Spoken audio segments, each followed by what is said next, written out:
এবার স্ত্রীর ক্ষমতা ব্যবহার করে অবৈধ সম্পদ অর্জনের অভিযোগে এক স্বামীর বিরুদ্ধে মামলা করেছে দুর্নীতি দমন কমিশন দুদক। স্ত্রী ছিলেন বরিশালের সংরক্ষিত নারী আসনের সাবেক সংসদ সদস্য। তাওহিদ সৌরভ জানাচ্ছেন বিস্তারিত।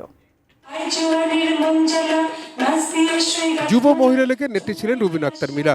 দল প্রধানের আস্থাভাজন হয় একাদশ জাতীয় সংসদ নির্বাচনে বরিশালের সংরক্ষিত নারী আসনের এমপি করা হয়েছিল তাকে। ছাত্র জনতার অভ্যুত্থানে আওয়ামী লীগের ক্ষমতাচ্যুতির পর মীরার বিরুদ্ধে দুর্নীতির নানা অভিযোগ আসে দুর্নীতি দমন কমিশনে।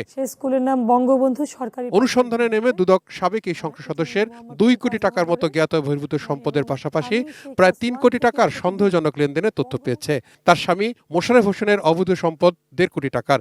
তাদের দুজনের বিরুদ্ধে মামলা করেছে দুদক। মোহাম্মদ মোশাররফ হোসেন সর্দার, তার স্ত্রী সৈয়দা রুবিনা আক্তার মীরা, সাবেক সংসদ সদস্য, সংরক্ষিত নারী আসন 28, বরিশালের সহায়তায় তার নিজ নামে জ্ঞাত আয়ের উৎসের সাথে অসঙ্গতিপূর্ণ 1,26,00,000 টাকারও বেশি মূল্যের সম্পদ অর্জন ও দখলে রাখা এবং নিজ নামেও 3টি ব্যাংক হিসাবে 36 কোটি টাকারও বেশি অস্বাভাবিক লেনদেনের অপরাধ অনুসন্ধানকালে প্রমাণিত হয়েছে।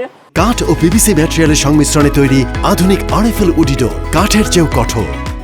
এদিকে শিক্ষা খাতের নানা অনিয়মের অভিযোগের অনুসন্ধান শুরু করেছে দুর্নীতি দমন কমিশন। সংস্থার মহাপরিচালক জানালেন, বিভিন্ন শিক্ষা প্রতিষ্ঠানের দুর্নীতির অনুসন্ধান শেষে নেওয়া হবে ব্যবস্থা।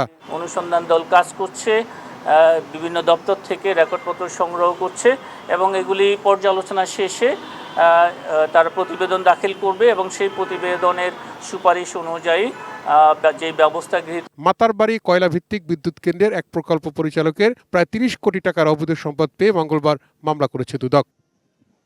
তাওহিদ সৌরভ, এটিএন নিউজ, ঢাকা।